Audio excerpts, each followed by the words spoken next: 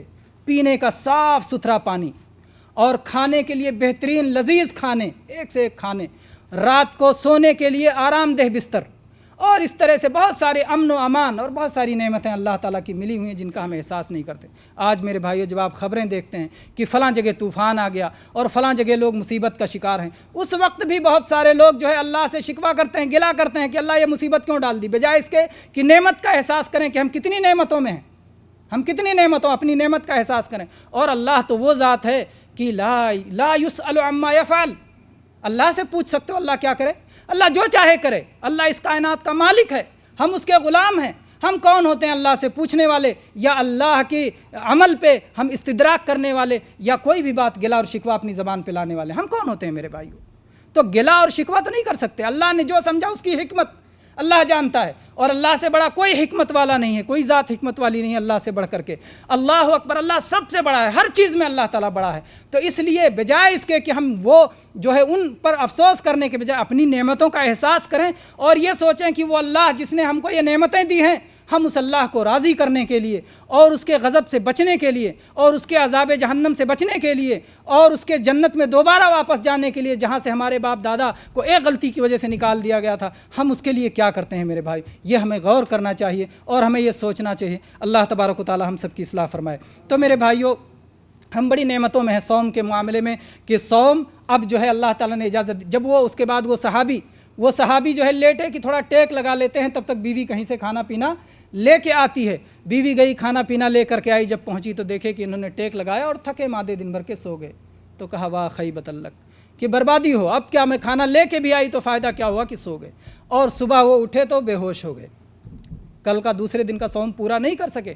تو پھر اللہ تبارک و تعالیٰ نے قرآن مجید میں آیت نازل فرمائی جو ہے کہ تم اس وقت تک کھاتے پیتے رہو حتیٰ یتبین لکم الخیط الابیض من الخیط الاسود من الفجر، جب تک فجر نہ ہو جائے تب تک کھاتے پیتے رہو۔ تو وہ منسوخ ہو گیا اور پھر یہ نیا سسٹم آیا کہ آپ سحری، لیکن اس کے باوجود کتنے لوگ اس نعمت کی قدر نہیں کرتے اور رات میں 12 بجے ہی کھا کر کے سو جاتے ہیں کہ سحری، چلو یہی سحری ہو گئی۔ نہیں، سحری کو اپنے آخری وقت میں کھانا چاہیے میرے بھائیوں۔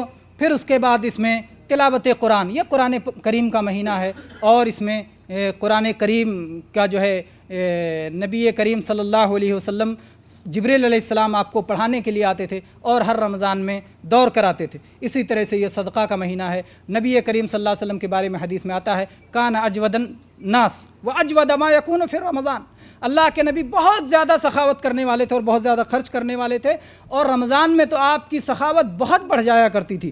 تو رمضان خرچ کرنے کا مہینہ ہے، رمضان عمرے کا مہینہ ہے۔ عمرے کے بارے میں جناب محمد رسول اللہ صلی اللہ علیہ وسلم نے کیا فرمایا؟ عمرۃ فی رمضان تعدل حجہ، حج کے برابر ہے رمضان کا عمرہ، اور بعض روایات میں ہے حجۃ معی، یعنی نبی صلی اللہ علیہ وسلم کے ساتھ حج کرنے کے برابر ہے۔ تو یہ بہت بڑی فضیلت ہے، اگر رمضان میں جو ہے عمرہ کرنے کا موقع ملے تو اسے ضائع نہیں کرنا چاہیے۔ اسی طرح سے افطاری کروانے کا ثواب آپ سب جانتے ہیں کہ کسی نے اگر کسی صائم کو افطار کروایا تو اس کی وجہ سے جو ہے اس کا پورا ثواب اسے مل جائے گا اور صائم کے ثواب میں کوئی کمی بھی نہیں ہوگی۔ اور شب قدر کی تلاش جو کہ آخری 10 راتوں میں آتی ہے، شب قدر اس کی تلاش کرنا، اور نبی کریم صلی اللہ علیہ وسلم اسی شب قدر کو حاصل کرنے کے لیے آخری 10 راتوں میں اعتکاف بھی کر لیا کرتے تھے، کیونکہ جو آدمی ساری 10 راتوں کو میں عبادت کرے گا وہ ضرور اس رات کو پا جائے گا، اور اس میں زیادہ امید ہوتی ہے شب قدر کی جو ہے طاق راتوں میں۔ آپ نے فرمایا التمسوها فی العشر الاواخر، آخری 10 راتوں میں تلاش کرو، اور پھر بعد میں آپ نے جو ہے فی اوتارہا کہا، اس کی وطر اور طاق راتوں میں تلاش کرو۔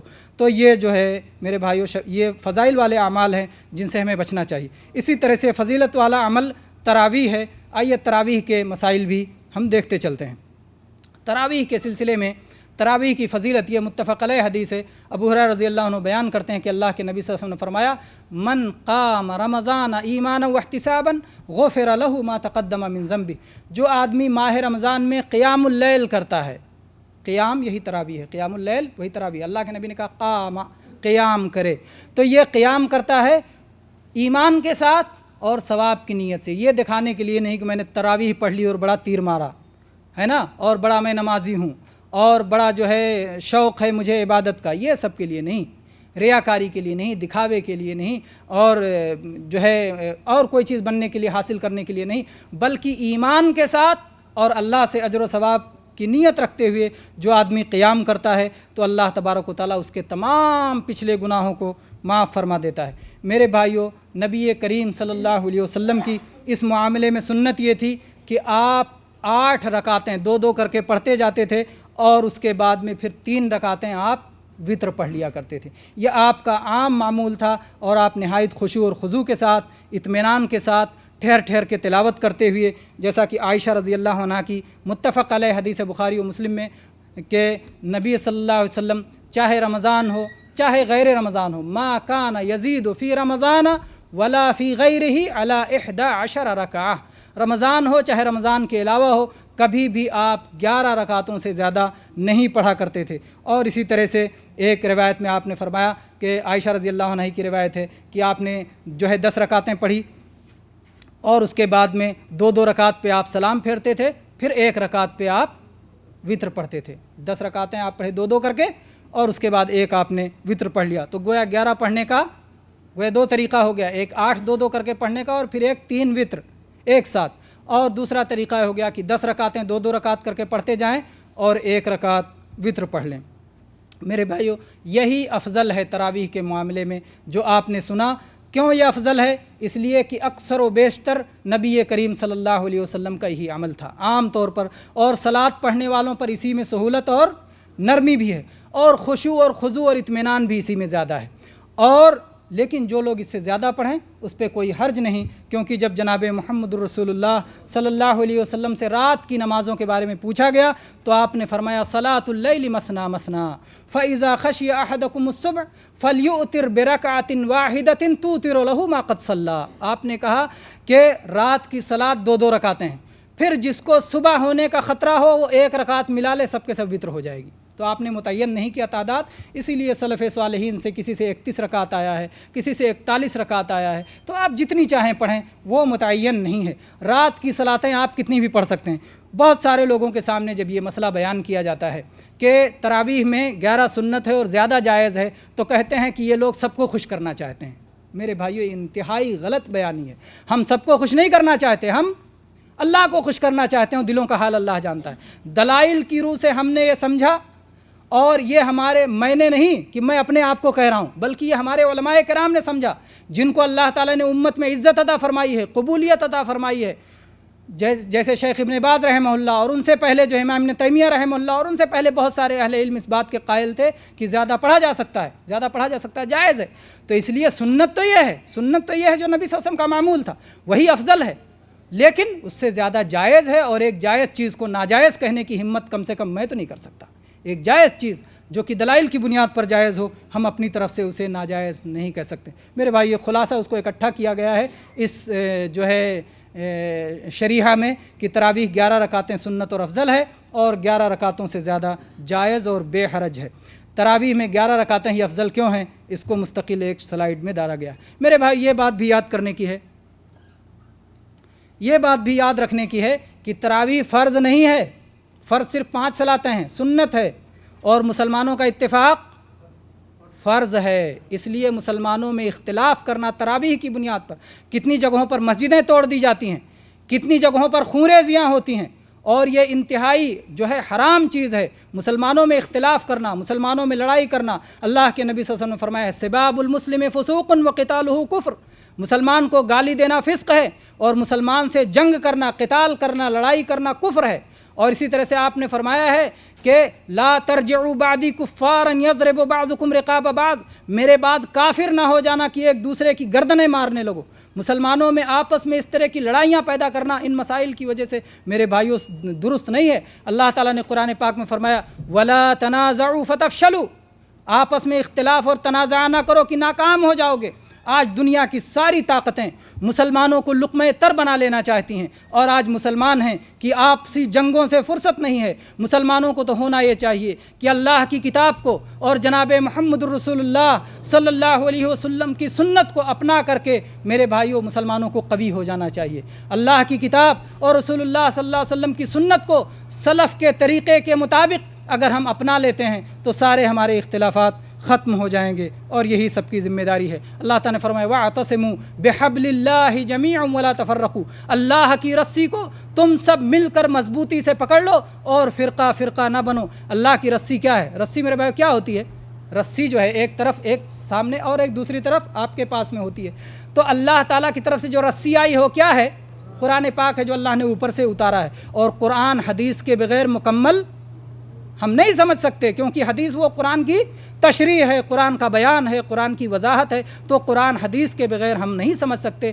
ہم قرآن کو سمجھنے کے معاملے میں حدیث کے محتاج ہیں، عمل صحابہ کے محتاج ہیں، عمل سلف کے محتاج ہیں۔ اس لیے ہم کو عمل سلف، عمل صحابہ اور تفسیر صحابہ اور فہم صحابہ کے مطابق قرآن و حدیث کو مضبوطی سے تھام لینا چاہیے۔ میرے بھائیوں، یہ بیان گزر چکا ہے کہ قرآن مجید کا مہینہ ہے رمضان، اور یہ دونوں عبادتیں یعنی صوم کی عبادت اور تلاوت قرآن کی عبادت اگر ہم اسے اپناتے ہیں، اور خاص طور پہ تلاوت رات میں تلاوت افضل ہے دن کے مقابلے میں، تو اگر ہم رات میں قرآن مجید کی تلاوت کرتے ہیں، جبریل علیہ السلام نبی صلی اللہ علیہ وسلم کے پاس رات میں آتے تھے تلاوت کروانے کے لیے، اس سے معلوم ہوتا ہے رات میں تلاوت افضل ہے۔ تو اگر ہم رات میں قرآن مجید کی تلاوت کرتے ہیں تو قیامت کے دن یہ دونوں چیزیں، صوم اور قرآن، یہ دونوں شفاعت کرنے کے لیے، ہماری سفارش کرنے کے لیے آئیں گے، جیسا کہ اللہ کے نبی صلی اللہ علیہ وسلم کی حدیث مسند احمد میں صحیح سند سے ہے کہ الصیام والقرآن یشفعان للعبد یوم القیامہ، یہ دونوں شفاعت کے لیے آئیں گے۔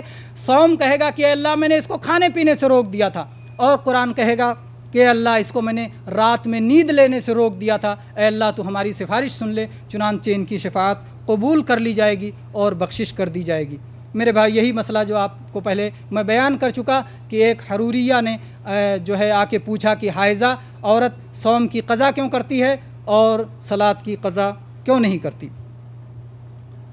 میرے بھائیو، شب قدر کی تلاش کے بارے میں بتایا گیا کہ یہ رمضان میں افضل عمل ہے، اور اللہ کے نبی کریم صلی اللہ علیہ وسلم آخری 10 راتوں میں بڑی محنت کرتے تھے، جیسا کہ عائشہ رضی اللہ عنہ فرماتی ہیں کان النبی صلی اللہ علیہ وسلم یجتہد فی العشر الاواخر ما لا یجتہد فی غیرہ، آخری 10 راتوں میں اللہ کے نبی صلی اللہ علیہ وسلم وہ محنت کرتے تھے جو محنت اس سے پہلے نہیں کرتے تھے۔ عام طور پہ ہوتا کیا ہے کہ جب 20 دن گزر گئے تو آدمی سست پڑ جاتا ہے، غفلت چھانے لگتی ہے، لیکن اس کے برخلاف نبی کریم صلی اللہ علیہ وسلم ان 10 راتوں میں بڑی محنت کرتے تھے۔ ہم میں سے بہت سارے مسلمان بھائی ان 10 راتوں میں کیا کرتے ہیں؟ عید کی تیاریوں میں لگ جاتے ہیں، مارکیٹنگ میں لگ جاتے ہیں، بازار کی خریداری میں لگ جاتے ہیں، اور ان راتوں کی عظمت و اہمیت کو فراموش کر دیتے ہیں، بھول جاتے ہیں۔ میرے بھائیوں، اس کی بہت بڑی اہمیت ہے، اور ہمیں جو ہے اس کی اہمیت کو نہیں بھولنا چاہیے۔ عائشہ رضی اللہ عنہا نے جب نبی کریم صلی اللہ علیہ وسلم سے پوچھا کہ اے اللہ کے نبی اگر یہ رات مجھے مل جائے تو میں کیا کروں، تو آپ نے فرمایا کہ یہ دعا پڑھا کرو، اللہم انک عفو تحب العفو فاعف عنی، اے اللہ تو بڑا معاف کرنے والا ہے، تیرا نام عفو ہے، تو معاف کرنے کو پسند کرتا ہے، تو مجھے معاف فرما دے۔ میرے بھائیوں، چلتے چلتے صدقہ فطر کے مسائل بیان کر کے میں اپنی بات کو ختم کروں گا۔ رمضان کا مہینہ آتا ہے تو اس میں جہاں جسمانی عبادت صوم ہے، اس میں مالی بعض عبادتیں بھی ہیں، جیسے عام صدقہ و خیرات، اور خاص طور پہ فطرہ کا مسائل جو رمضان کے مہینے میں آخر میں آتا ہے، اور بہت سارے لوگ جو ہے برساتی میڈک پیدا ہو جاتے ہیں فطرہ وصولنے والے بہت ساری جگہوں پر۔ میرے بھائی، اس لیے فطرہ کے مسائل بھی ہمیں سمجھنا چاہیے، اور ہر ایرے غیرے کا ہاتھ میں فطرہ نہیں تھما دینا چاہیے، اور صحیح مسئلہ نہ جاننے کی وجہ سے جو ہے ہم بہت ساری غلطیوں کا شکار ہو جاتے ہیں اس میں، اور بہت سارے لوگ تو فطرہ کا مسئلہ نہ جاننے کی وجہ سے فطرہ ادا ہی نہیں کرتے، جبکہ یہ جو ہے صحیح بخاری میں حدیث ہے فرض رسول اللہ صلی اللہ علیہ وسلم زکاة الفطر صاع من تمر او صاع من شعیر علی العبد والحر والذکر والانثى والصغیر والکبیر من المسلمین وامر بها ان تؤدى قبل خروج الناس الى الصلاة، کہ اللہ کے نبی صلی اللہ علیہ وسلم نے زکاة فطر فرض قرار دیا ہے، فرض ہے، سنت نہیں ہے، فرض قرار دیا ہے کہ 1 صاع کھجور نکال دیں یا 1 صاع جو نکال دیں، چاہے آدمی غلام ہو، چاہے آزاد ہو، چاہے مرد ہو، چاہے عورت ہو، چاہے بچہ ہو، چاہے بوڑھا ہو، جو بھی مسلمان ہے سب کو صدقہ فطر ادا کرنا فرض ہے اور عیدگاہ جانے سے پہلے اسے ادا کر دینا چاہیے۔ میرے بھائیو، اس میں بہت ساری حکمتیں اس میں پائی جاتی ہیں، اور اس میں ایک تو اللہ کی نعمت کے شکریہ کا اظہار ہے۔ رمضان ماہ مکمل ختم ہو رہا ہے، اللہ نے اس ماہ کے صیام و قیام کی جو تکمیل کی توفیق بخشی، اس پر ہم اس کا شکر گزار ہوتے ہیں، اور اسی طرح سے حالت صوم میں جو ہم سے کوتاہیاں اور لغزشیں اور لغویات اور نقائص وغیرہ ہم سے صادر ہو جاتے ہیں، ہم اس کی معافی کے لیے ہم اسے ادا کرتے ہیں، جیسا کہ عبداللہ ابن عباس رضی اللہ عنہ کی حدیث ہے کہ طہرۃ للصائم من اللغو والرفث وطعمۃ للمساکین، کہ جو صوم میں لغو ہو گیا، بیہودہ کامیں ہو گئی، اس کی وجہ سے پاکی ہو جاتی ہے اور مسکینوں کی خوراک ہو جاتی ہے۔ تو یہ فقراء اور مسکین کی خوراک کے لیے ہے، ان کے ساتھ بہتر سلوک کرنا جو ہماری ذمہ داری تھی وہ اس سے ہوتا ہے، سخاوت و فیاضی اور ہمدردی و غمخواری ہوتی ہے۔ اسی طرح سے عید کے موقع پر ایسے غریب لوگ بھی ہمارے شانہ بشانہ شریک ہو جاتے ہیں۔ اسی طرح سے میرے بھائی یہ مسئلہ سمجھ لینا چاہیے کہ صدقہ فطر میں جو ہے کیا آپ کو ادا کرنا ہے۔ آپ نے سنا کہ حدیث میں کیا کہا گیا، 1 سا کھجور یا 1 سا جو، 1 سا کھجور یا 1 سا جو۔ دوسری احادیث میں کسی میں آیا سام من طعام، 1 سا غلہ، کسی میں آیا وکان طعامنا یومئذ العقد والزبیب والشعیر، بہت ساری چیزیں غلے میں گنائی گئی جو کھانے کی چیزیں تھیں۔ تو صحابہ اس میں کھانے کی چیزیں ادا کرتے تھے، اس لیے آپ یہ بات یاد رکھیں کہ فطرہ میں کھانے کی چیز ہی دے جا سکتی ہے، اور کھانے کی چیز ہی نہیں بلکہ انسانوں کے کھانے کی چیز۔ آپ چاہیں کہ چارہ دے دیں، وہ بھی کھانے کی چیز ہے، لیکن انسانوں کے نہیں، حیوان کے کھانے کی چیز، تو وہ بھی آپ نہیں دے سکتے۔ انسانوں کے کھانے کی چیز ہی آپ دے سکتے ہیں، جیسا کہ اس حدیث میں ابو سعید خدری رضی اللہ عنہ کی صحیح بخاری کی حدیث کہ ہم صدقہ فطر نکالتے تھے 1 سا غلہ، 1 سا جو، 1 سا کھجور، 1 سا پنیر، 1 سا کشمش، یہ ہم نکالا کرتے تھے۔ تو روپیہ، پیسہ، سونا، چاندی جو ہے، کپڑا، اور اسی طرح سے فرنیچر، کوئی بھی چیز انسانوں کی خوراک کے سوا کوئی بھی چیز صدقہ فطر میں نہیں نکالا جا سکتا ہے۔ اسی طرح سے میرے بھائی، فطرہ میں غلہ کی قیمت آپ نہیں نکال سکتے کہ سوچیں چلو غلہ کی قیمت ہی نکال دیتے ہیں۔ غلہ کی قیمت کیوں نہیں نکال سکتے؟ اس لیے کہ یہ رسول اللہ صلی اللہ علیہ وسلم کے حکم کی خلاف ورزی ہے۔ آپ نے غلے میں فرض کیا ہے تو ہم اپنی طرف سے بڑھ کے غلے کی قیمت کیوں دے رہے ہیں؟ پھر جو ہے، اور اللہ کے نبی صلی اللہ علیہ وسلم نے فرمایا ہے من عمل عملا لیس علیہ امرنا فہو رد، جو کوئی ایسا عمل کرے جو ہمارے حکم اور شریعت کے مطابق نہیں ہے تو اسے رد کر دیا جائے گا، قبول نہیں کیا جائے گا، تو اللہ کے ہاں قابل قبول نہیں ہوگا۔ ایسے ہی صحابہ کرام کا عمل کیا تھا؟ غلہ نکالنا، غلہ کی قیمت نکالنا عمل نہیں تھا، اس لیے صحابہ کے عمل کے بھی خلاف ہے۔ اسی طرح سے میرے بھائیوں، نبی صلی اللہ علیہ وسلم نے مختلف جنسوں میں اور آپ کے صحابہ نے مختلف جنسوں میں ادا کیا، کسی نے کھجور دیا، کسی نے کشمش دیا، کسی نے جو دیا، تو آپ کس کی قیمت دیں گے؟ آپ کس کی قیمت دیں گے؟ اس لیے قیمت نکالنا درست نہیں ہے۔ اسی طرح سے میرے بھائیوں، قیمت نکالنے سے فطرے کی حقیقت ختم ہو جاتی ہے، اس لیے کہ فطرہ ایک شعار ہے، اور عید سے پہلے غلہ تقسیم کیا جاتا ہے، سڑکوں پر، بازاروں میں، عیدگاہ سے پہلے جگہ جگہ فطرہ تقسیم کیا جاتا ہے۔ اگر ہم پیسہ دیں گے تو لینے والا جانے گا، دینے والا جانے گا، چھپ جائے گا، ختم ہو جائے گا شعار۔ میرے بھائیوں، یہ مسئلہ ایک بار میں نے بیان کیا تو کسی صاحب نے کہا کہ آپ تو ریاکاری کی بات کر رہے ہیں، تو اس طرح سے تو غلہ ہم دیں گے تو لوگ دیکھیں گے۔ آپ قربانی کرتے ہو، ساری دنیا دیکھتی ہے تو ریاکاری کرتے ہو، قربانی کی بجائے پیسہ دے دو۔ آپ حج کرنے جاتے ہو، دنیا دیکھتی ہے تو ریاکاری کرتے ہو، حج بند کر دو، گھر پہ پیسہ خرچ کر دو۔ یہ صحیح نہیں ہے میرے بھائیوں، یہ تصور کی یہ ریاکاری نہیں ہے، یہ دین کا شعار ہے۔ دین کا شعار جو ظاہر ہونا چاہیے، دین کا شعار جو کھلے عام ہونا چاہیے، جو دنیا کو نظر آنا چاہیے کہ مسلمان مہینہ بھر بھوکا رہتا ہے تو اسے غریب کے بھوک کا احساس ہوتا ہے۔ آج وہ غلہ بانٹ رہا ہے کہ کسی گھر میں کوئی بھوکا نہ رہے، کسی گھر میں کوئی بھوکا۔ یہ شریعت کی حکمت ہے میرے بھائیوں۔ تو اس سنت کو، جہاں یہ سنت مردہ ہو چکی ہے، اس سنت کو دوبارہ زندہ کیا جائے اور غلے کی شکل میں تقسیم کیا جائے۔ میرے بھائیوں، آپ اپنے گھروں کو فون کر کے بتائیں، اپنے گاؤں میں اپنے دوست و احباب کو بتائیں کہ غلہ دو، اپنے سے لے جا کر کے غریب کو غلہ دو اور تقسیم کرو زیادہ سے زیادہ۔ جو غلہ جب رہے گا تو وہی لے گا جو واقعی غلے کا حقدار ہے، یا کوئی بہت بڑا ڈھیٹ ہو تو الگ بات ہے، اور یا تو پھر پیسہ رہے گا تو بہت سارے لوگ جو ضرورت مند نہیں ہوتے وہ بھی لے کے رکھ لیتے ہیں۔ تو اس لیے میرے بھائی، سنت کو اور اس شعار کو زندہ کرنا چاہیے۔ اسی طرح سے میرے بھائی، یہ بات یاد رکھیں کہ فطرہ ادا کرنے کا ایک وقت متعین ہے۔ ایک تو فضیلت کا وقت ہے کہ عید کے دن عیدگاہ جانے سے پہلے، یہ سب سے زیادہ فضیلت کا وقت ہے، اور ایک جائز ہونے کا وقت ہے کہ آپ پہلے بھی دے سکتے ہیں۔ اور اس سلسلے میں عبداللہ ابن عمر رضی اللہ عنہ کہتے ہیں، صحیح مسلم وغیرہ میں یہ حدیث ہے کہ ہم لوگ 1-2 دن پہلے جو ہے ادا کر دیا کرتے تھے۔ تو اگر کوئی شخص 1-2 دن پہلے ادا کر دیتا ہے تو اس کا غلہ ادا ہو جائے گا، لیکن وہ جائز وقت ہے، وہ افضل وقت نہیں ہے۔ افضل وقت وہ ہے کہ عید کے دن عیدگاہ جانے سے پہلے ادا کیا جائے۔ مختصر جو ہے اس کو اس طرح بیان کیا گیا کہ 27 رمضان سے پہلے اور صلاۃ عید کے بعد، گویا پہلے وقت بھی متعین ہے اور بعد کا بھی وقت متعین۔ عبادتوں کا شریعت میں تقریباً ہر عبادت کے معاملے میں وقت متعین۔ ظہر کب سے کب تک پڑھیں گے، فجر کب سے کب تک پڑھیں گے، حج کس سے کب تک کریں گے، قربانی کس دن سے کس دن تک کریں گے، روزہ کس دن سے کس دن تک رکھیں گے۔ ایسے ہی معاملہ فطرہ میں بھی ہے کہ فطرہ کب دیں گے اور کب تک دیں گے۔ تو 27 رمضان کے بعد سے دینا شروع کریں گے اور عید کی صلاۃ پڑھ لیا، اس کے بعد دینا بند کر دیں گے۔ تو یہ اس کا وقت متعین ہے اور اس سے ہٹنا نہیں چاہیے، اس کے بغیر جو ہے بلا عذر کے اس وقت سے الگ دینا درست نہیں۔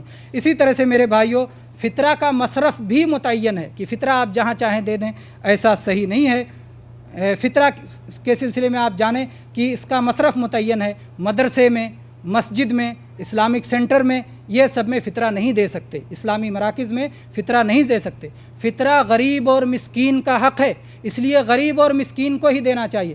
بہت سارے لوگ جو ہے فطرہ دینے کے معاملے میں معروف ہیں، کچھ لوگ کہ یہ فقیر ہیں، ذات کے فقیر، ان کو فقیر کہا جاتا ہے، ذات کے فقیر، ان کو دے دیتے ہیں، چاہے اس کی کوٹھی ہو، چاہے اس کی بہت جو ہے کمائی ہو، زبردست کمائی ہو، لیکن لے جا کے اسی کو دے کے آتے ہیں۔ یہ نہیں ہے، ذات کا فقیر اسلام میں کوئی نہیں۔ فقیر کا مطلب، مسکین کا مطلب وہ ہے جس کی ضرورتیں نہ پوری ہوتی ہوں، جس کی حاجتیں پوری نہ ہوتی ہوں۔ تو فطرہ اس کو دینا ہے جس کی ضرورت اور حاجت پوری نہیں ہوتی، جو غریب ہے، جو مسکین ہے۔ تو ایسے غریبوں کا پتہ لگا کر کے ہمیں فطرہ دینا چاہیے۔ یہ نہیں کہ عادت بنی ہوئی کہ فلاں کو دیتے ہیں بس لے جاؤ اسی کے یہاں، یا آسان ہے لے جاؤ مسجد میں رکھ کے آ جاؤ، یا آسان ہے لے جا کے سینٹر میں دے کے آ جاؤ۔ آسانی نہ تلاش کرو میرے بھائیو عبادت کے معاملے میں، بلکہ عبادت کی قبولیت کو تلاش کرو کہ اللہ کے ہاں کس انداز، اللہ تعالیٰ کو کیا پسند ہے اور کس انداز میں ہماری عبادت قابل قبول ہوگی۔ میرے بھائیو، فطرہ میں آپ نے دیکھا کہ سا، نبی صلی اللہ علیہ وسلم کے زمانے میں سا دیا جاتا تھا، ایک سا غلہ۔ ایک سا جو ہے یہ ناپنے کا ایک آلہ ہوتا تھا، جو ہے جیسے لیٹر سے ناپتے ہیں، تو برتن ہوتا تھا ایک سا، جس کو وزن کیا جائے تو وزن کبھی بھی برابر نہیں ہوگا۔ کھجور ناپیں گے کچھ ہوگا، چاول ناپیں گے کچھ ہو جائے گا، گیہوں ناپیں گے کچھ ہو جائے گا، پھر گیہوں ہی اگر ردی گیہوں کچھ ہو جائے گا، تو وزن ایک کوئی پرفیکٹ نہیں بتا سکتا۔ اسی لیے علماء نے بڑا اختلاف کیا ہے۔ کوئی کہتا ہے کہ 2 کلو 40 گرام، کوئی کہتا ہے 2 کلو 400 گرام، کوئی کہتا ہے 2 کلو 600 گرام۔ سب سے زیادہ جس نے کہا ہے وہ 3 کلو کہا ہے، زیادہ سے زیادہ۔ اس لیے احتیاط یہ ہے کہ ایک آدمی کی طرف سے 3 کلو دے دیا جائے۔ اگر آپ کے پاس وزن کرنے کی کوئی چیز نہیں ہے تو ایک چلو بھر کر کے، اہل علم نے لکھا ہے کہ 4 چلو متوسط آدمی کے ہاتھ سے اگر دے دیا جائے تو ایک آدمی کا فطرہ ادا ہو جائے گا۔ 4 چلو بھر کے ایک آدمی کا فطرہ ادا ہو جائے گا۔ تو یہ جو ہے فطرے کا وزن یا فطرے کا ناپ ہے۔ میرے بھائیو، فطرے کی جگہ کے متعلق جو ہے بہت سارے لوگ جو ہے اشکال میں پڑے رہتے ہیں کہ فطرہ کہاں ادا کیا جائے۔ میرے بھائیو، جہاں پر انسان نے چاند دیکھا اور جہاں پہ عید منا رہا ہے وہیں دے دینا، یہ جو ہے اپنے ہاتھ سے، وہیں اپنے ہاتھ سے نکال کر غریب کو دے دینا، یہی اصل ہے، یہی اصل ہے۔ اصل یہی ہے کہ آپ اپنے ہاتھ سے نکال کر کے وہیں غریب کو دے دیں۔ لیکن اگر آپ وہاں غریب کو نہیں جانتے، یا آپ کے اہل و عیال کسی اور جگہ رہتے ہیں، جیسے آپ یہاں ہیں اور آپ ہندوستان میں رہنے والے ہیں، آپ کے بال بچے وہاں رہتے ہیں اور آپ وہاں آسانی سے نکال سکتے ہیں، آپ کہہ سکتے ہیں اپنی بیوی کو، اپنے بچوں کو کہ ہماری طرف سے فطرہ ادا کر دو، آپ بالکل ادا کر سکتے ہیں۔ اہل علم کے فتاوے اس سلسلے میں موجود ہیں، چنانچہ جو ہے لجنہ دائمہ جو سعودی عرب کی فتویٰ کمیٹی ہے، فتویٰ کمیٹی نے یہ فتویٰ دیا ہے جو ہے کہ اگر کوئی شخص اپنے اہل و عیال جہاں اس کے اہل و عیال رہتے ہیں وہاں وہ نکال دیتا ہے تو اس کا فطرہ بالکل ادا ہو جائے گا اور اس کی ادائیگی میں کوئی شک و شبہ نہیں ہے۔ تو میرے بھائیو، یہ چند باتیں تھیں۔ اللہ تبارک و تعالیٰ سے جو ہے دعا ہے کہ اللہ تبارک و تعالیٰ ہم سب کو عبادات کے معاملے میں اور جو بھی شریعت متعین کی گئی ہے اس شریعت میں جناب محمد الرسول اللہ صلی اللہ علیہ وسلم کی سنتوں کو مضبوطی سے تھامنے کی توفیق عطا فرمائے۔ اور اس سلسلے میں میرے بھائیو ایک بات میں اور کہتا چلوں، ایک بات میں اور یاد دلاتا چلوں کہ بہت سارے لوگ اس میں پریشان رہتے ہیں کہ 2 عالم 2 بات کہہ رہا ہے، ہم کیا کریں۔ یہ نقطہ جو ہے انتہائی اہم ہے اور اس کی وضاحت ضروری ہے۔ میرے بھائیو، اگر کوئی شخص دلیل کو سمجھ سکتا ہے کہ اللہ نے فرمایا، اللہ کے رسول نے فرمایا، یہ صحابہ نے کیا، دلیل کو سمجھ سکتا ہے تو اس کو دلیل پہ چلنا ضروری ہے، کیونکہ اللہ تعالیٰ ہم سے یہ پوچھے گا کہ رسول نے تمہیں کہا تھا، تم نے کیا جواب دیا؟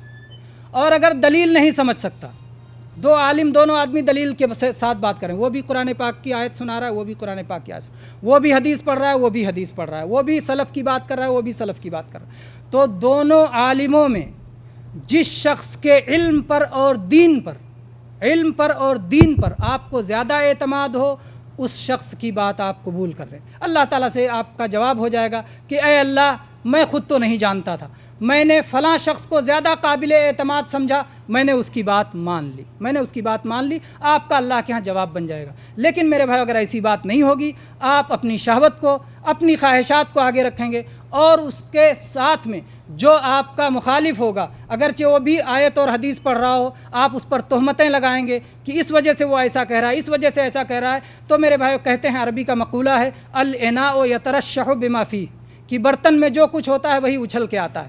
آپ کے دل میں اگر برائیاں ہیں، آپ اگر غلط جو ہے چیز سوچتے ہیں اور غلط مقاصد رکھتے ہیں، تو آپ ہمیشہ دوسروں کو بھی غلط مقصد کی تہمت دیں گے کہ اس کا بھی مقصد غلط ہے۔ لیکن آپ کا مقصد اگر درست رہے گا تو آپ کبھی کسی پر یہ تہمت نہیں لگائیں گے کہ اس کا مقصد غلط ہے۔ تو اگر ہمارا مقصد درست ہے، ہماری نیت درست ہے، ہمارا ایمان درست ہے، تو ہم بلا دلیل کے، بلا کسی ظاہری ثبوت کے، کسی کے دل کے بارے میں ہم کوئی فیصلہ نہیں کریں گے۔ اس لیے دل کے بارے میں نہیں، ظاہر کے بارے میں، جیسے کہ سلف سے بات منقول ہے، کہتے تھے کہ نحن نحکم بالظواہر وإلی اللہ السرائر، نحن نحکم بالظواہر وإلی اللہ السرائر، کہ ظاہر یہ ہم دیکھتے ہیں اور ہمارا فیصلہ ظاہر کے مطابق ہوگا، اللہ تبارک و تعالیٰ دلوں کا حال جانتا ہے۔ اس لیے دلوں کے بارے میں ہم کسی پر الزام نہیں لگا سکتے کہ اس کے دل میں یہ ہے اور یہ ہے۔ بہرحال میرے بھائیوں، اللہ تبارک و تعالیٰ سے دعا ہے کہ اللہ تبارک و تعالیٰ ہم سب کو صیام و قیام کی توفیق عطا فرمائے، اور ماہ رمضان کے خیر و برکت والے مہینے میں اللہ تبارک و تعالیٰ اس کی خیر و برکت سے زیادہ سے زیادہ دامن بھر لینے کی ہمیں سعادت نصیب فرمائے۔ آمین۔ وآخر دعوانا ان الحمد للہ رب العالمین، وصلی اللہ علی نبینا وسلم۔